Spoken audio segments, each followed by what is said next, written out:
Você já imaginou se fingir de louca para descobrir quem queria te matar? Eu fingi por 2 anos inteiros. E posso te garantir uma coisa: quando você escuta seu próprio filho planejando sua morte em vida, alguma coisa dentro de você morre de verdade. Meu nome é Cláudia Pereira Vaz, tenho 72 anos e esta é a história de como descobri que meus filhos queriam me internar, dizendo que eu tinha perdido a cabeça, só para roubar os 2,8 milhões que juntei em 50 anos de trabalho duro. Mas o que eles não sabiam é que eu estava fingindo demência para descobrir quem, na minha própria família, era capaz de me trair. Feche os olhos e imagine. Você está na sua poltrona, fingindo cochilar depois do almoço de domingo. O cheiro de feijoada ainda está no ar. A televisão baixinha com o Fantástico. Seus filhos acham que você não entende mais nada, que sua mente já era. Então eles começam a falar abertamente sobre como se livrar de você. Foi exatamente isso que aconteceu comigo em dezembro de 2023. Numa dessas tardes quentes de Belo Horizonte, quando o calor faz todo mundo ficar meio preguiçoso depois do almoço. Eu estava ali, na minha poltrona de sempre, fingindo que estava no mundo da lua. Meus 3 filhos, Ricardo, Patrícia e Marcelo, estavam na varanda, achando que eu não prestava atenção em nada. Mas eu prestava atenção em tudo. Cada sussurro, cada olhar, cada mentira que eles contavam para mim e sobre mim. Porque há 2 anos eu tinha descoberto alguma coisa que mudou minha vida para sempre. Meus próprios filhos estavam tramando contra mim. Você conhece aquele ditado que diz: quem não tem cão, caça com gato? Pois bem, eu virei o gato mais esperto de Belo Horizonte. E quando você tem que fingir demência para sobreviver à própria família, você aprende que não existe traição maior do que aquela que vem de quem deveria te proteger. A história que vou te contar não é bonita. Não é daquelas que a gente conta para os netos com um sorriso no rosto. É uma história sobre como descobri que amor de mãe não garante amor de filho, e sobre como uma mulher de 70 anos pode ser mais esperta que 3 adultos gananciosos juntos. Então, me acompanha nessa confissão, porque depois que você ouvir o que eu tenho para contar, você vai entender por que eles dizem que a vingança é um prato que se serve frio. No meu caso, foi um prato que levou 2 anos para ficar no ponto certo. Para entender minha história, você precisa saber quem eu era antes de tudo isso começar. Cláudia Pereira Vaz, nascida em 1953, filha de comerciantes do interior de Minas. Meu pai tinha uma venda pequena em Divinópolis, e foi lá que aprendi que dinheiro não cai do céu. A gente sua para ganhar cada centavo. Aos 22 anos, me mudei para Belo Horizonte com meu marido Antônio, que Deus o tenha. Ele era mecânico, eu virei contadora. Naquela época, mulher contadora era coisa rara, mas eu sempre tive cabeça para números. Trabalhei numa empresa de construção civil por 30 anos, vendo aqueles empresários ficarem ricos enquanto eu ia juntando meus trocados, centavo por centavo. Antônio morreu em 2018, infarto fulminante. 65 anos de vida e 43 de casamento. Ficou eu e os 3 filhos. Ricardo, o do meio, que sempre foi o mais esperto para os negócios, Patrícia, a caçula, professora que sempre teve a vida certinha, e Marcelo, o mais velho, que trabalha no banco e sempre foi meio distante. Quando Antônio morreu, eu tinha uma casa quitada no bairro Cidade Nova, 2 outras casas alugadas que a gente comprou com muito sacrifício e uma poupança que dava para viver tranquila pelo resto da vida. Não era rica, mas também não passava necessidade.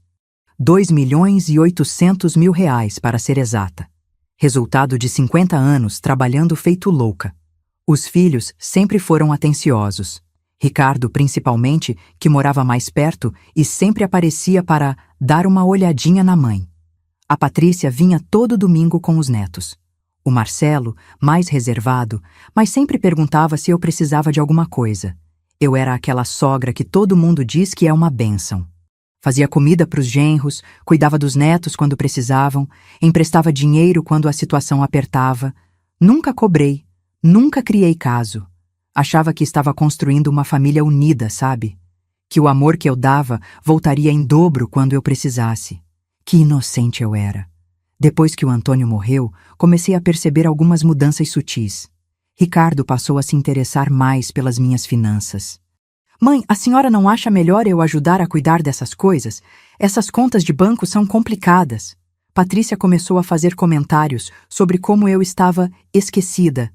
Ai, mãe, a senhora contou a mesma história 3 vezes hoje. No começo, achei que era preocupação natural. Afinal, eu estava ficando mais velha e eles queriam me proteger. Que mãe não fica feliz quando vê que os filhos se importam? Mas uma coisa começou a me incomodar. Eles falavam sobre mim como se eu não estivesse presente. A mamãe está ficando meio confusa mesmo. Ontem ela esqueceu o fogo aceso. Acho que está na hora de a gente se preocupar mais. Só que eu não estava confusa coisa nenhuma. Minha cabeça estava funcionando perfeitamente. Eu lembrava de tudo. Cada conta paga, cada data de vencimento, cada centavo que entrava e saía. Então, por que eles insistiam que eu estava esquecendo das coisas? Foi quando comecei a suspeitar que talvez a confusão não fosse minha. O dia que mudou tudo foi 15 de dezembro de 2023. Uma sexta-feira que começou normal, com aquele calor de dezembro que faz a gente se arrastar pela casa. Eu tinha feito feijoada. Sempre faço feijoada nas sextas, tradição da família há anos. Ricardo tinha chegado mais cedo, coisa que não era comum. Disse que queria passar mais tempo com a mamãe. Trouxe a Cláudia, minha nora, que sempre foi um doce de pessoa. Eles estavam mexendo no celular, conversando baixinho, e eu fingindo que não prestava atenção. Eu estava na minha poltrona, aquela reclinável marrom que o Antônio me deu de presente há 10 anos. Tinha acabado de almoçar e estava com aquela sonolência gostosa de depois da comida. Fechei os olhos, não para dormir, mas para fingir que estava cochilando. Foi quando escutei Ricardo falando no telefone. Não era uma ligação, era áudio do WhatsApp. A voz era da Patrícia. Rick, conversei com o Dr. Henrique hoje. Ele disse que se a mamãe mostrar mais sinais de confusão, a internação fica mais fácil de justificar, principalmente se a gente documentar direitinho. Aí o processo de inventário sai rapidinho. Meu coração quase parou. Ricardo respondeu, também em áudio. Perfeito. Já falei com o Marcelo. Ele está organizando os papéis no banco. A conta dela tem que ficar bloqueada logo, antes que ela faça alguma besteira com o dinheiro. Inventário? Conta bloqueada? Eu estava viva, bem viva, sentada a 3 metros de distância. Continuei fingindo que dormia, mas cada palavra era como uma facada. Eles continuaram conversando, acreditando que eu não entendia nada. O problema é que tem dia que ela está muito esperta ainda. Ontem mesmo ela me corrigiu sobre a data do aniversário do pai. Por isso que o médico falou pra gente documentar os momentos ruins. Filma ela confusa, anota quando ela esquece as coisas, cria um histórico. Documentar, filmar, criar histórico. Meus próprios filhos estavam fabricando evidências de que eu estava louca. Foi nesse momento que entendi tudo. Todas aquelas vezes que eles insistiam que eu havia esquecido algo que eu tinha certeza de lembrar. Todas aquelas conversas sobre como eu estava confusa. Eles estavam construindo uma narrativa de demência para me internar e roubar minha herança. A raiva que senti naquele momento foi diferente de qualquer coisa que já tinha sentido na vida. Não era só raiva. Era uma mistura de traição, descrença e uma frieza que nunca soube que existia dentro de mim. Mas eu não me movi. Não abri os olhos. Continuei fingindo que dormia, porque naquele momento tomei a decisão mais importante da minha vida. Se eles queriam que eu fosse louca, eu ia ser a louca mais esperta que eles já viram. Quando saíram, eu continuei sentada na poltrona por 2 horas, digerindo o que tinha ouvido. Meus filhos não me amavam. Eles amavam meu dinheiro. E estavam dispostos a me enterrar viva para conseguir. Mas eles cometeram um erro fatal. Subestimaram a inteligência de uma contadora aposentada que passou 50 anos lidando com gente esperta demais para o próprio bem. Naquela noite, enquanto eles pensavam que eu estava dormindo depois de mais um dia confuso, eu comecei a planejar minha vingança. A primeira coisa que aprendi na minha carreira de contadora foi: nunca tome uma decisão importante baseada em emoção pura. Sempre investigue. Sempre tenha certeza dos fatos. Sempre tenha provas. Então foi isso que fiz. Na manhã de sábado, fingi que estava confusa sobre que dia era. Hoje é segunda-feira? Perguntei para a Cláudia quando ela veio me ver. Vi o olhinho dela brilhar com aquela expressão que já conhecia bem. A expressão de quem pensa, oba, mais uma evidência. Mas enquanto eles acreditavam na minha confusão, eu estava montando meu próprio plano de investigação. Primeiro, instalei um aplicativo de gravação no meu celular. Sim, eu sei usar tecnologia, sempre soube. Mas agora, fingia que mal conseguia atender uma ligação. O aplicativo gravava automaticamente sempre que detectava vozes na casa. Em uma semana, já tinha 5 horas de áudio dos meus filhos falando sobre mim, quando pensavam que eu não estava entendendo. Descobri coisas que me deixaram ainda mais furiosa. Ricardo estava com dívidas de jogo online, mais de 300 mil. Ouvi ele falando com alguém no telefone sobre agiotas e prazo vencido. Então era isso. Meu filho estava apostando meu suor em jogos virtuais e estava devendo para criminosos. Patrícia, minha filha professora, que sempre critiquei por ser certinha demais, tinha descoberto que o marido estava traindo ela.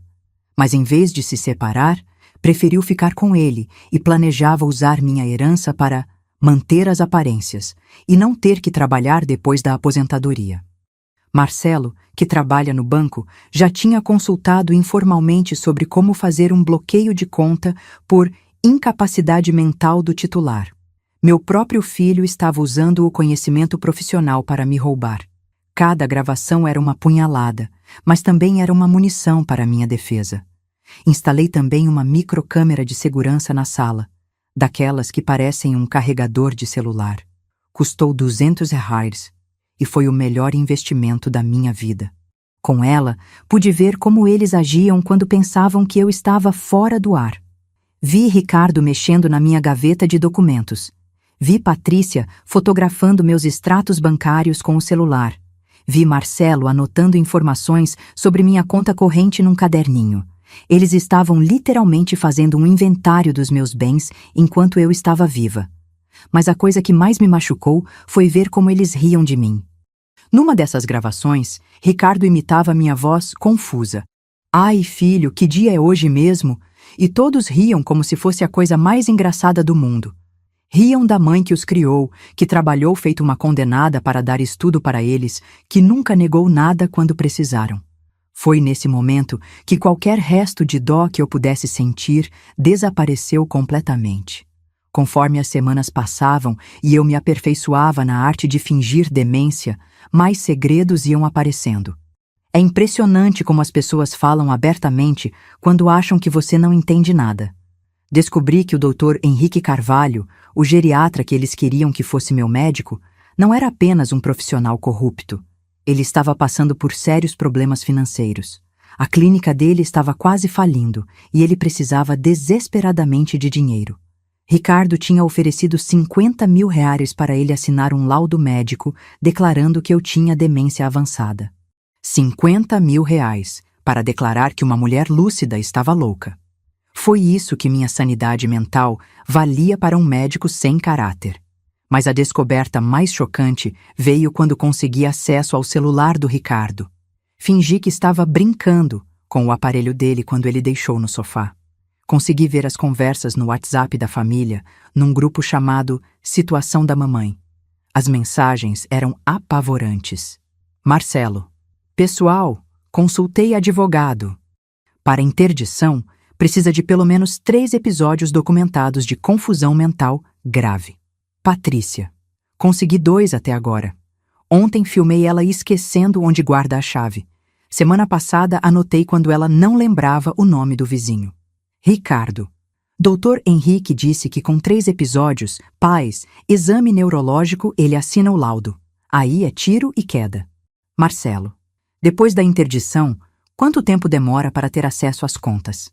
Patrícia: advogado disse que pode ser rápido se a gente for esperto. O curador, que seria você, Rick, assume tudo. Ricardo: e se ela resistir? Marcelo: como? Se ela for declarada incapaz, não tem resistência que valha. É internação compulsória mesmo. Internação compulsória. Eles estavam planejando me trancar num asilo contra a minha vontade, me declarar louca e dividir meu patrimônio entre eles. Mas havia algo ainda pior nessas conversas. Eles estavam discutindo o que fazer se eu durasse muito tempo no asilo. Patrícia, esses lugares particulares são caros. Se ela ficar anos lá, vai consumir boa parte da herança. Ricardo, por isso que tem que ser um lugar mais em conta. Ela não vai saber a diferença mesmo. Marcelo, o importante é que seja longe de BH, para a gente não ter que ficar visitando toda semana. Eles queriam me enfiar num asilo barato e me esquecer lá. Queriam que eu apodrecesse sozinha enquanto eles gastavam meu dinheiro. Foi nesse momento que percebi uma coisa. Eu não estava apenas sendo roubada. Eu estava sendo assassinada simbolicamente. Eles queriam matar quem eu era, minha autonomia, minha dignidade, minha história, para ficarem com o que eu tinha. Mas eu ainda precisava saber uma coisa. Quem era o líder dessa conspiração? Quem tinha tido a ideia primeiro? A resposta veio numa conversa entre Ricardo e a esposa dele, a Cláudia, que eu consegui gravar quando eles pensavam que eu estava dormindo. Rick, você tem certeza de que isso está certo? Sua mãe me criou tanto carinho. Clau, você não entende. Estou devendo para pessoas perigosas. Se eu não conseguir esse dinheiro logo, eles vão vir atrás da gente. Da nossa filha. Mas internar ela assim... Ela está ficando velha mesmo. Daqui uns anos ia precisar ser internada de qualquer jeito. A gente só está acelerando o processo. E se descobrirem que ela não está realmente doente? Quem vai descobrir? Um velhinho internado falando que não é louco? Ninguém acredita nessas coisas. Ali estava a resposta. Ricardo era o líder, motivado pelas dívidas de jogo. Os outros dois foram seduzidos pela ganância, mas a ideia partiu dele. Meu filho do meio, aquele que sempre foi meu orgulho por ser inteligente para os negócios, estava orquestrando minha destruição para pagar apostas perdidas.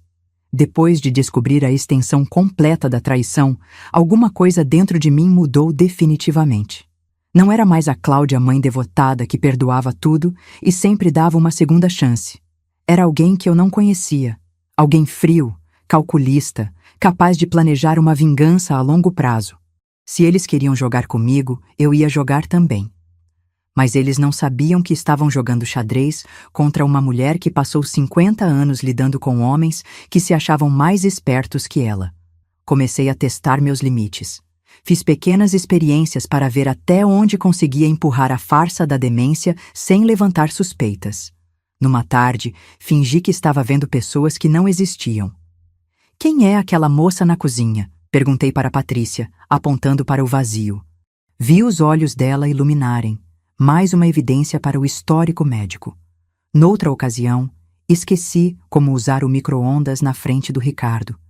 Fingi que estava apertando os botões aleatoriamente, confusa. Ele imediatamente filmou com o celular, sussurrando para a câmera. Dia 8 de janeiro, mamãe esqueceu como usar o micro-ondas. A cada teste bem-sucedido, eu ganhava mais confiança no meu plano. Eles estavam tão convencidos da minha incapacidade que começaram a ser descuidados na minha presença. Foi quando comecei a preparar minha defesa. Primeiro, procurei um advogado. Mas não qualquer advogado. Fui atrás do Dr. Roberto Mendes, que tinha sido advogado da empresa onde trabalhei por 20 anos. Ele me conhecia bem e sabia que minha mente sempre foi afiada. Marquei consulta usando um nome falso, me vestindo normalmente, sem a confusão que fingia em casa. Expliquei toda a situação para ele, mostrei as gravações, os áudios, as fotos que tinha tirado dos documentos que meus filhos fotografavam. Dr. Roberto ficou chocado. Dona Cláudia, isso é uma tentativa clara de estelionato e cárcere privado. A senhora tem elementos para processar todos eles criminalmente. Mas eu não queria apenas processar. Queria justiça poética. Doutor, eu quero que eles caiam na própria armadilha. É possível reverter um processo de interdição depois que ele é aberto? Claro. Especialmente se ficar provado que a pessoa estava lúcida o tempo todo e que houve má-fé dos requerentes. E as consequências para quem tentou a interdição falsa? Podem ser severas. Crime contra o patrimônio, falsidade ideológica, tentativa de estelionato. Estamos falando de cadeia, não apenas multa. Perfeito. O plano estava tomando forma. Voltei para casa e intensifiquei minha atuação. Passei a esquecer coisas mais importantes.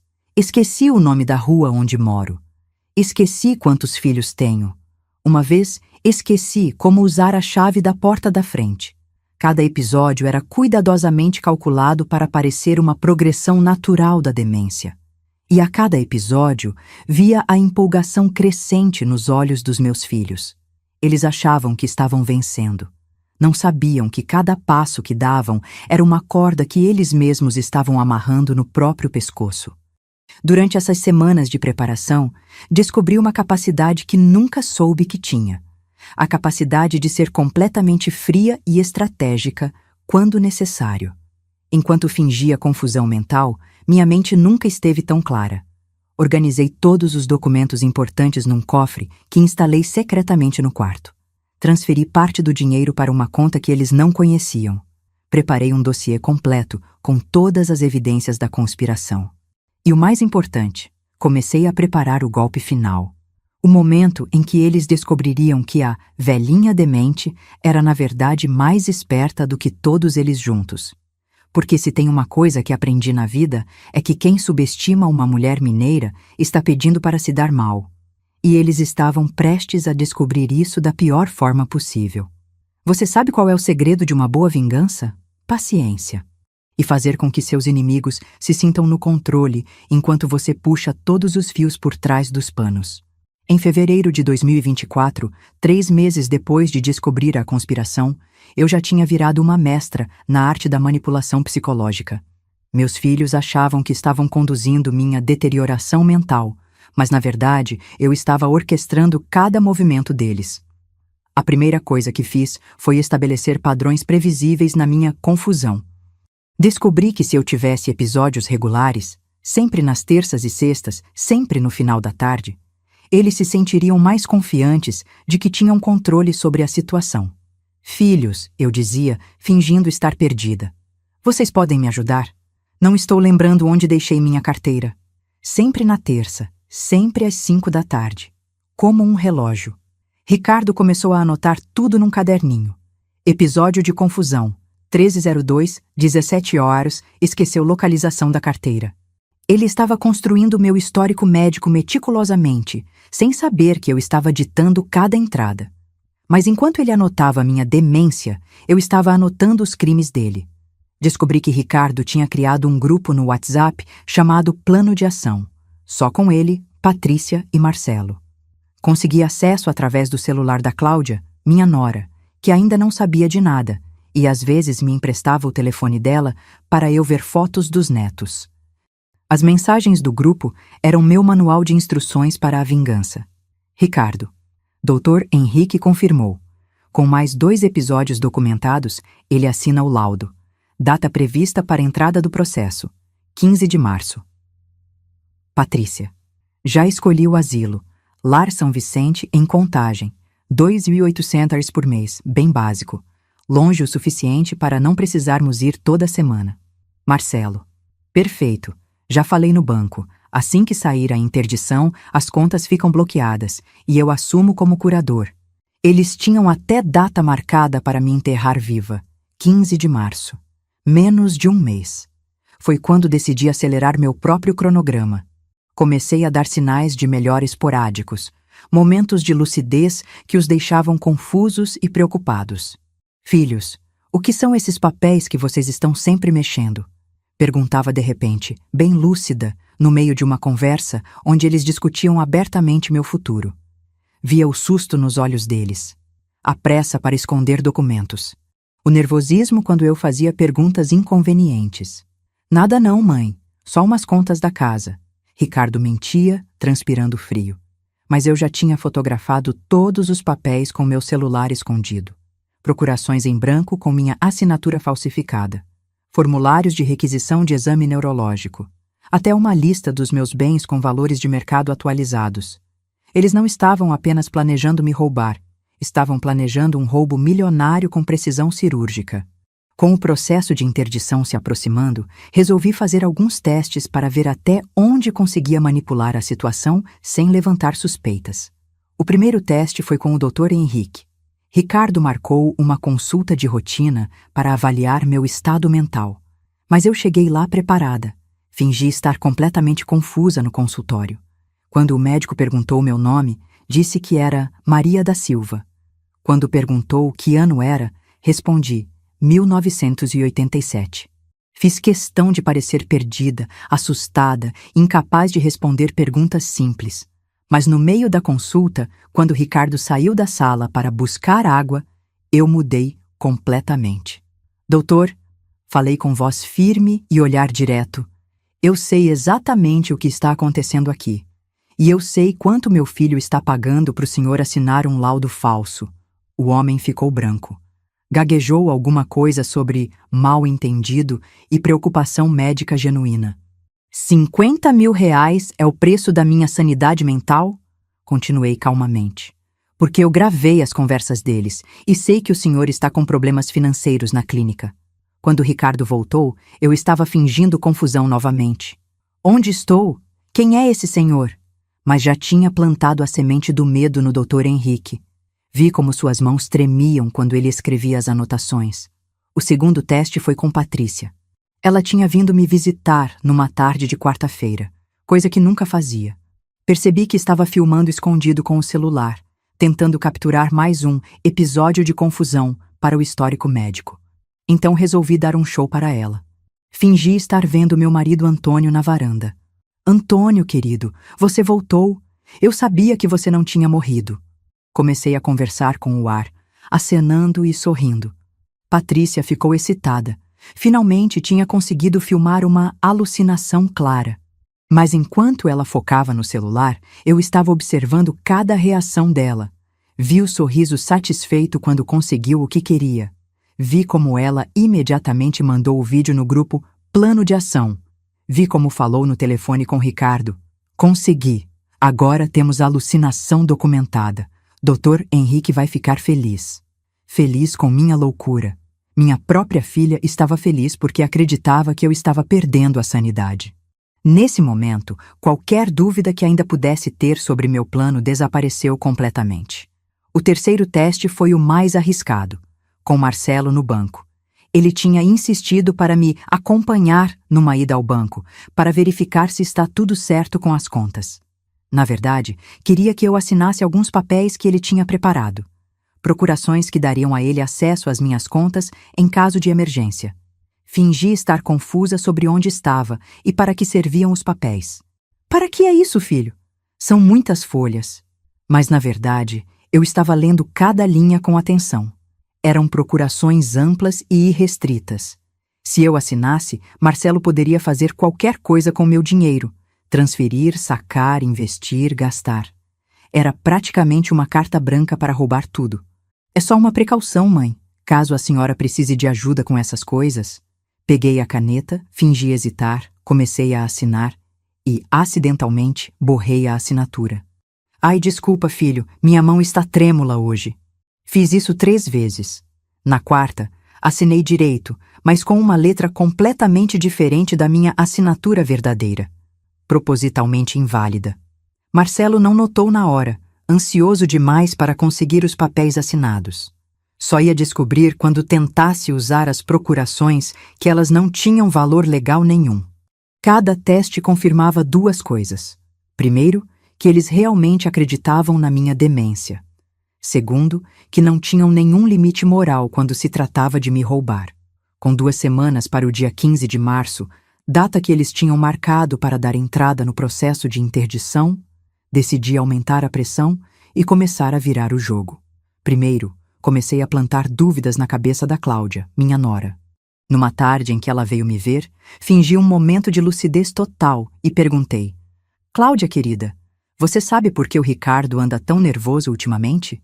Ele está com uns papéis estranhos na gaveta do quarto. Vi o susto dela. Que papéis, dona Cláudia? Não sei bem, filha, mas tem alguma coisa sobre asilo e tem o nome do banco do Marcelo. Você acha que eles estão planejando alguma coisa? Plantei a semente e voltei a fingir confusão. Desculpa, filha, que eu estava falando mesmo? Às vezes fico meio perdida. Mas vi que Cláudia ficou pensativa. Naquela noite, através das microcâmeras que tinha instalado, vi ela perguntando para Ricardo sobre os papéis. Ele mentiu, disse que eram apenas documentos de precaução. mas ela não pareceu convencida. Segundo movimento, comecei a esquecer de coisas que sabotariam os planos deles. Quando Ricardo veio me buscar para mais uma consulta médica, fingi que tinha esquecido onde guardava meus documentos. Ai, filho, não sei onde botei meu RG. Procurei a casa toda. Claro que eu sabia exatamente onde estava, escondido no cofre secreto que eles não conheciam. Mas sem documentos, não dava para fazer a consulta que eles precisavam para completar o histórico médico. Ricardo ficou desesperado. Revirou a casa inteira procurando. Gritou comigo quando fingi estar ainda mais confusa. Mãe, a senhora tem que lembrar. É importante. Não grita comigo, menino, respondi fingindo estar assustada. Não sei de nada. Por que você está bravo? Vi a frustração dele crescendo. O cronograma deles estava sendo prejudicado por causa da minha demência. Exatamente a demência que eles queriam usar contra mim. Terceiro movimento. Comecei a fazer perguntas inconvenientes na frente de pessoas de fora. Quando a vizinha Dona Conceição veio tomar café, perguntei bem alto. Conceição, você sabe o que significa interdição? Meus filhos ficam falando dessa palavra, mas eu não entendo. Ricardo quase engasgou com o café. Patrícia ficou vermelha. Dona Conceição, curiosa como toda vizinha que se preza, quis saber mais. Interdição? Por que eles estão falando disso, Cláudia? Não sei não, Conceição. Eles falam de médico, de papel, de asilo. Será que querem me botar num asilo? A expressão de horror da Dona Conceição foi maravilhosa de ver. E eu sabia que em 2 horas o bairro inteiro estaria sabendo que os filhos da Cláudia estavam planejando interná-la. Ricardo teve que fazer um controle de danos, inventar uma história sobre precauções médicas e avaliação preventiva. Mas vi como ele estava suando frio. O quarto movimento foi o mais cruel. Comecei a demonstrar afeto genuíno por eles na frente de outras pessoas, fazendo com que qualquer tentativa de internação parecesse ainda mais monstruosa. Quando o padre Antônio veio me dar a comunhão em casa, fiz questão de falar sobre como meus filhos eram maravilhosos. Padre, eu sou uma mulher abençoada. Meus 3 filhos cuidam de mim com tanto carinho. O Ricardo sempre preocupado, a Patrícia me visitando, o Marcelo me ajudando com o banco.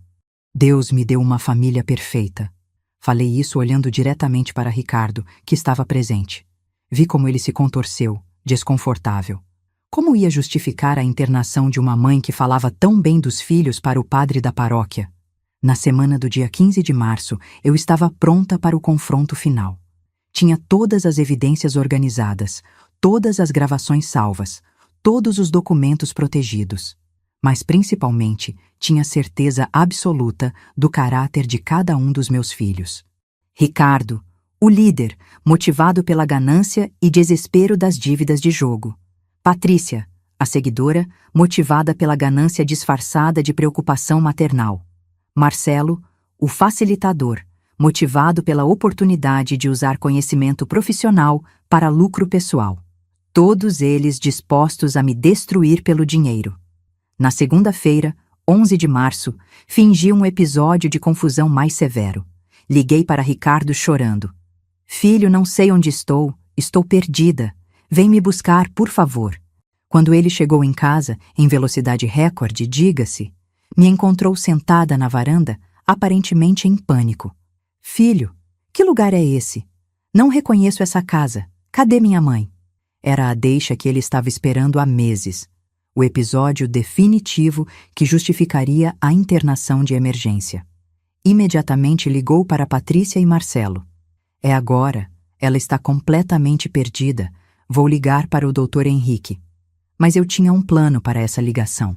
Quando o Ricardo ligou para o médico, eu já tinha preparado um áudio gravado da minha própria voz, editado para parecer uma ligação interceptada.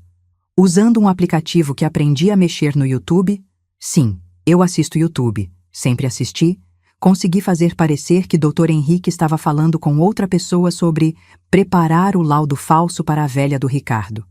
Deixei esse áudio acidentalmente tocando no meu celular quando Ricardo estava perto.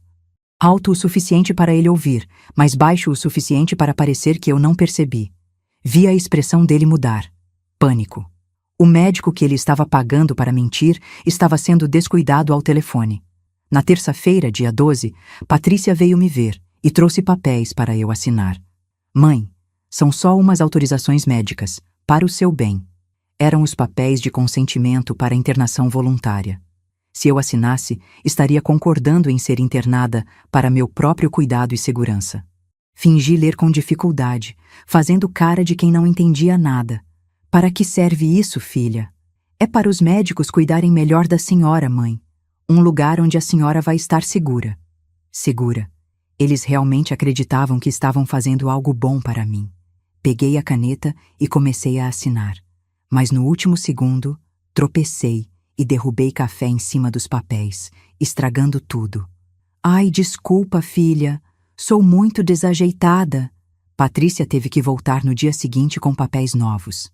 Mais um dia ganho. Na quarta-feira, dia 13, foi a vez do Marcelo. Ele veio com a história de que precisava organizar as contas da mãe antes do procedimento médico. Fingi estar apavorada. Que procedimento, filho? Ninguém me falou de procedimento. Não é nada grave, mãe. Só uns exames. Mas enquanto isso, eu vou cuidar do dinheiro da senhora. Para ninguém roubar. Para ninguém roubar. A ironia era quase engraçada. Deixei ele mexer nas contas, transferir valores, reorganizar investimentos. Tudo sob minha supervisão, confusa, mas na verdade catalogando cada movimento irregular que ele fazia. Porque cada transferência sem autorização adequada, cada movimentação sem procuração válida, era mais uma evidência criminal contra ele. Na quinta-feira, dia 14, véspera do dia marcado para a entrada do processo, fiz minha última jogada preparatória. Liguei para o doutor. Roberto, meu advogado, fingindo estar em pânico. Doutor, eles vão me internar amanhã. Socorro! Mas dessa vez, liguei do telefone fixo da sala, em viva voz, na hora que sabia que Ricardo ia chegar para almoçar. Quando ele entrou e ouviu a conversa, ficou em choque. Mãe, quem é que a senhora está falando? Não sei, filho. Um senhor que diz que é advogado. Está falando umas coisas que não entendo. Ricardo arrancou o telefone da minha mão e desligou. Estava transpirando frio. Se eu tinha um advogado, se alguém de fora estava sabendo do plano deles, tudo podia desabar. Naquela noite, através das câmeras escondidas, vi Ricardo, Patrícia e Marcelo numa reunião de emergência na cozinha. Se ela tem advogado, estamos ferrados.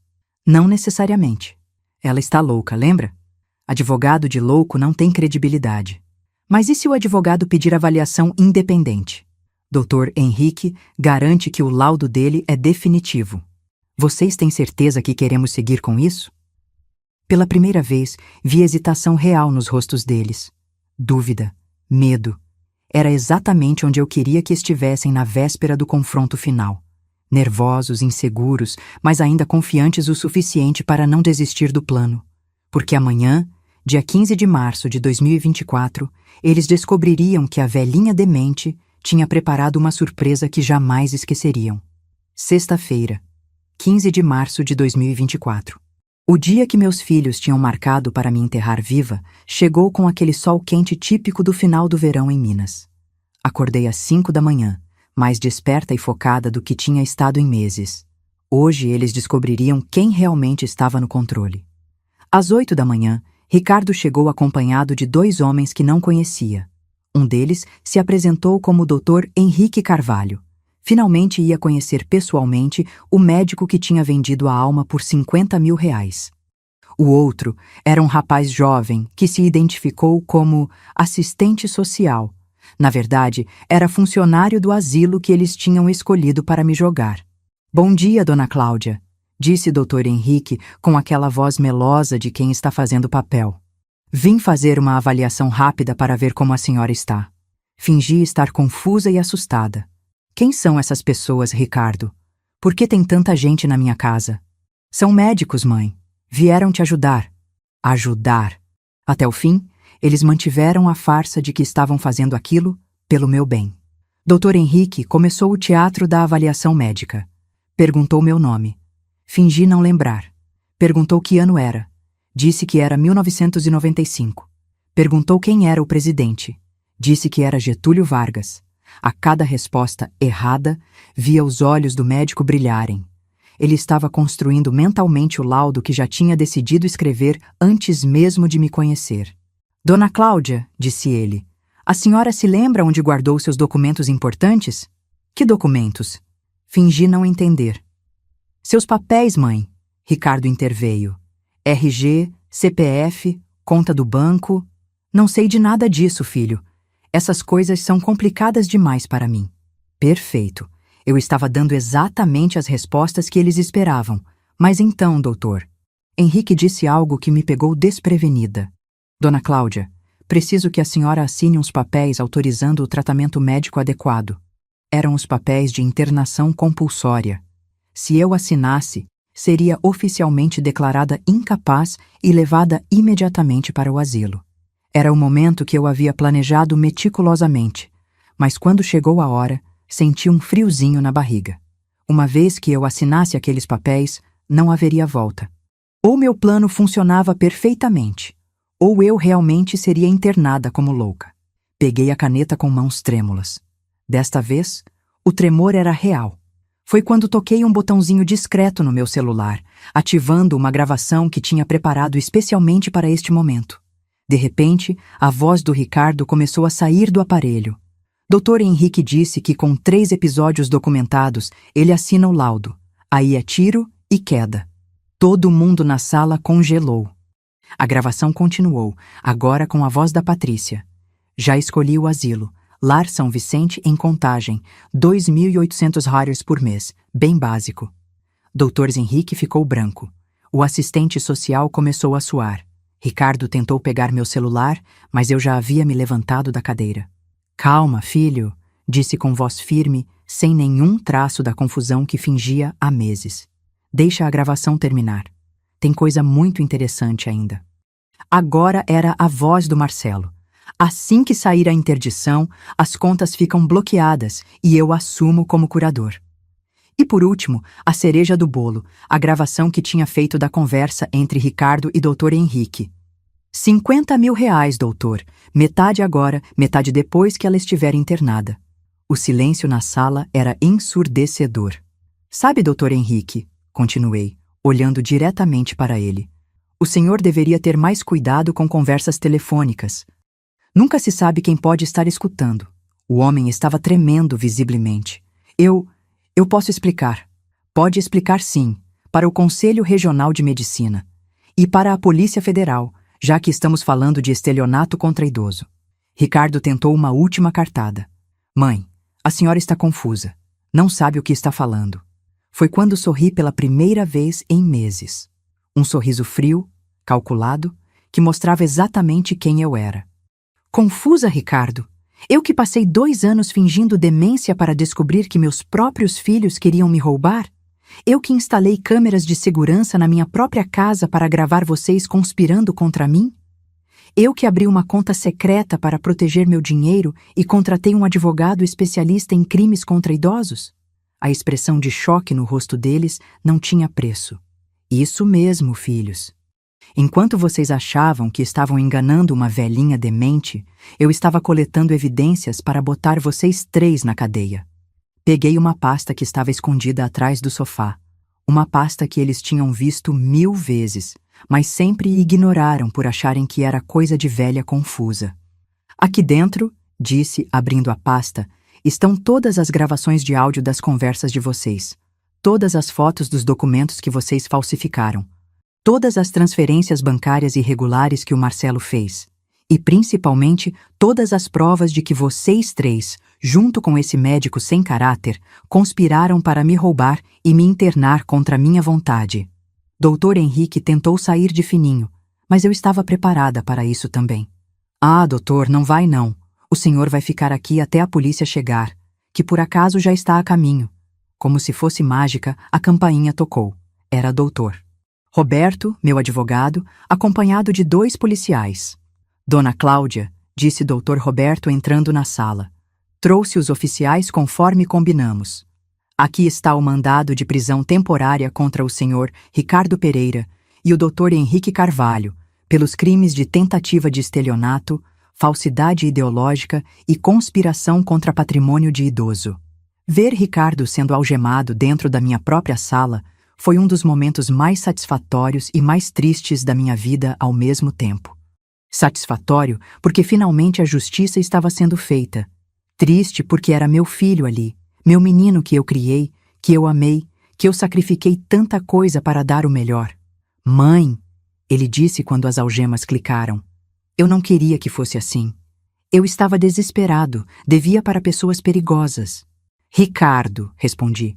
Você estava desesperado, então decidiu roubar da sua mãe? Decidiu me internar como louca? Decidiu me tirar minha dignidade, minha casa, minha liberdade? Lágrimas escorriam pelo rosto dele. Eu ia cuidar da senhora. Ia visitar. No asilo de 2.800 reais por mês, longe de Belo Horizonte para não incomodar vocês? Essa era sua ideia de cuidado? Patrícia tentou se defender. Mãe, eu só estava seguindo o Ricardo. Eu não sabia que era crime.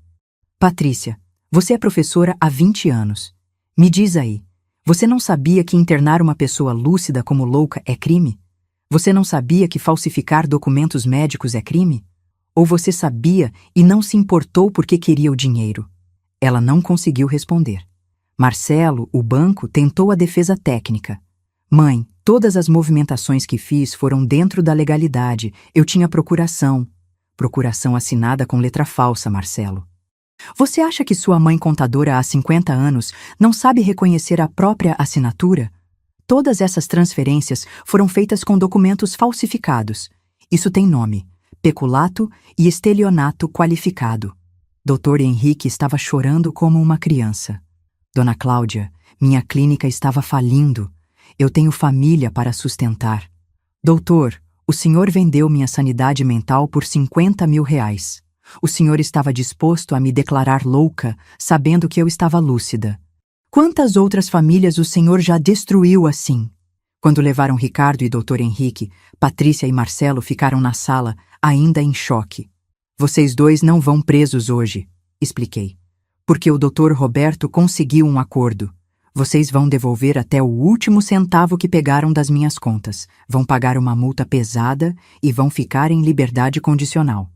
Mas qualquer tentativa de se aproximar de mim ou dos meus bens é cadeia na hora. Mãe, Patrícia soluçou, a senhora vai nos perdoar? Foi a pergunta que eu temia que fizessem. Patrícia, perdão é uma coisa muito complicada. Vocês não quiseram apenas roubar meu dinheiro. Vocês quiseram roubar minha dignidade. Quiseram me transformar numa louca indefesa. Quiseram me internar para eu morrer sozinha e esquecida. Olhei para os dois, meus filhos que eu tinha criado com tanto amor, que agora estavam ali como criminosos condenados. O perdão precisa ser merecido. E até agora, a única coisa que vocês demonstraram foi arrependimento por terem sido pegos, não por terem tentado me destruir. Marcelo tentou mais uma. E agora, mãe? Como vai ficar nossa família? Nossa família, Marcelo? Que família? A família que conspirava para me internar? A família que ria da minha demência? A família que já havia dividido meus bens antes da minha morte? Suspirei fundo antes de dar a sentença final. A partir de hoje, vocês não são mais meus herdeiros. Vou mudar meu testamento. Meu dinheiro vai para instituições de caridade e para a Cláudia, a única pessoa dessa família que realmente se importou comigo. Mas mãe, nada de mas mãe. Vocês fizeram suas escolhas. Agora, vivam com as consequências. Foi assim que, aos 72 anos, descobri que às vezes a família que a gente nasce não é a família que a gente merece, e que uma mãe pode amar os filhos para sempre, mas não precisa tolerar que eles a destruam. A justiça poética? Eles quiseram me usar contra mim mesma, fazendo minha demência ser a justificativa para o roubo. No final, foi exatamente minha inteligência fingindo demência que os destruiu. Eles subestimaram uma mulher mineira de 72 anos e pagaram o preço por isso. Já faz 1 ano e 3 meses desde aquele dia de março de 2024. Enquanto escrevo isso para você, em junho de 2025, posso dizer que consegui tudo o que queria.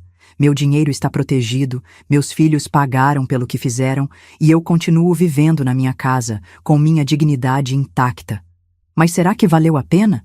Essa é uma pergunta que me persegue todas as noites quando deito a cabeça no travesseiro. Porque uma coisa é planejar uma vingança quando você está com raiva, movida pela indignação de ter sido traída. Outra coisa é viver com as consequências dessa vingança pelo resto da vida. Ricardo foi condenado a 3 anos de prisão em regime semiaberto. Saiu no final de 2024, cumpriu apenas 9 meses porque conseguiu provar que estava pagando tratamento para vício em jogos.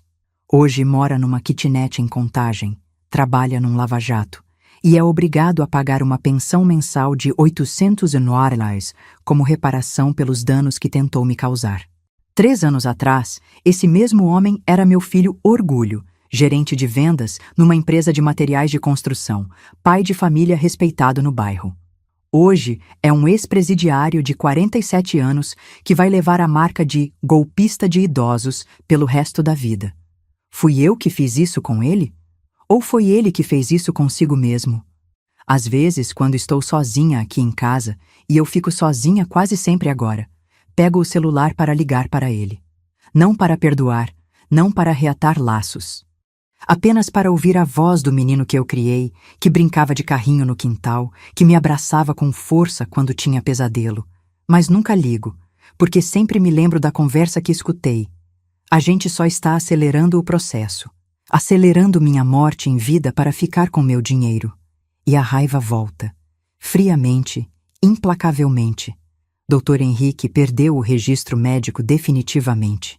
A investigação revelou que ele havia feito a mesma coisa com pelo menos outras 6 famílias, recebendo propina para atestar demência falsa em idosos cujos familiares queriam forçar interdições.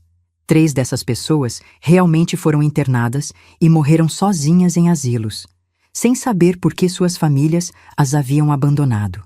Quando soube disso, tive a certeza de que tinha feito a coisa certa ao denunciá-lo. Mas também tive a certeza de que o mundo é um lugar muito mais escuro do que eu imaginava. Patrícia conseguiu manter o emprego de professora, mas teve que se mudar para Montes Claros para fugir dos olhares e comentários em Belo Horizonte. O escândalo saiu no jornal local. Filhos tentam internar mãe para roubar herança. A foto dela de perfil no processo ficou famosa no bairro. Ela me manda uma cartinha todo dia das mães. Cartas curtas pedindo perdão, dizendo que pensa em mim todo dia, que estava seguindo o Ricardo e não sabia que estava fazendo mal. Mentira. Ela sabia exatamente o que estava fazendo quando filmou minhas alucinações falsas. Sabia quando escolheu um asilo, bem básico e longe para me esquecer. Sabia quando calculou como minha morte prematura seria conveniente para todos. Não respondo às cartas. Guardo todas numa gaveta, mas não respondo. Porque perdão não é obrigação, e arrependimento tardio não apaga traição premeditada. Marcelo foi o que se safou melhor, juridicamente falando. Como as procurações que ele usou tinham assinaturas falsas tão grosseiras, o advogado conseguiu provar que ele tinha sido enganado pelos irmãos. Pagou apenas uma multa e continua trabalhando no banco. Mas eu sei a verdade. Nas gravações que tenho dele, fica claro que sabia exatamente o que estava acontecendo. Advogado disse que pode ser rápido se a gente for esperto. Ele não foi enganado, foi cúmplice desde o primeiro dia. A diferença é que Marcelo sempre foi o mais esperto para esconder as próprias pegadas. O que me machuca não é nem a traição em si. É a frieza com que foi planejada. A paciência que tiveram para construir minha demência aos poucos. A forma como riram de mim quando pensavam que eu não sabia de nada. 45 anos cuidando desses 3. Fraldas, noites em claro quando estavam doentes, sacrifícios financeiros para pagar escola particular, apoio em casamentos, divórcios, nascimento dos netos. 45 anos sendo mãe dedicada. E bastaram 2 horas de conversa sobre dinheiro para eles esquecerem tudo isso e me tratarem como obstáculo a ser removido. Hoje, aos 73 anos, eu vivo sozinha nesta casa, que já foi cheia de risadas e almoços de domingo. A única pessoa da família que ainda conversa comigo é a Cláudia, minha ex-nora, que se separou do Ricardo depois do escândalo.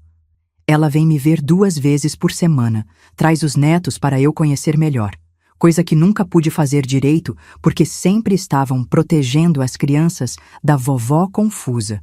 Irônico, não é? A vovó só ficou confusa quando precisava se proteger dos próprios filhos. Cláudia me disse uma coisa que nunca vou esquecer. Dona Cláudia, eu sempre desconfiei que a senhora estava fingindo. Várias vezes a vi tendo conversas completamente normais, e 5 minutos depois, fingindo que não sabia onde estava. Mas eu achava que era coisa da minha cabeça.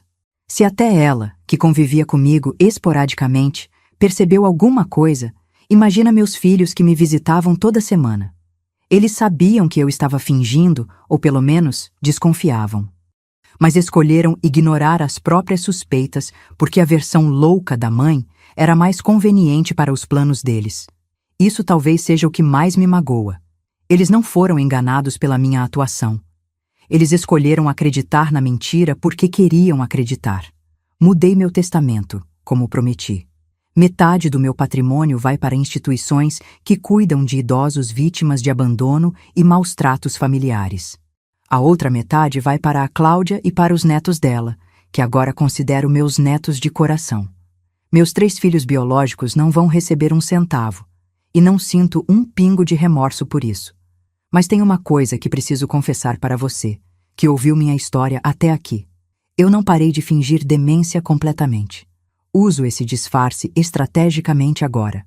Quando alguém tenta me convencer de alguma coisa que não quero fazer, vendedor de plano de saúde, vizinho querendo emprestar dinheiro, parente distante aparecendo de repente com oportunidade de investimento, eu finjo que estou um pouco confusa e não entendo bem o que estão falando. Funciona perfeitamente. A pessoa vai embora achando que não vale a pena insistir com uma velhinha meio confusa, e eu fico em paz.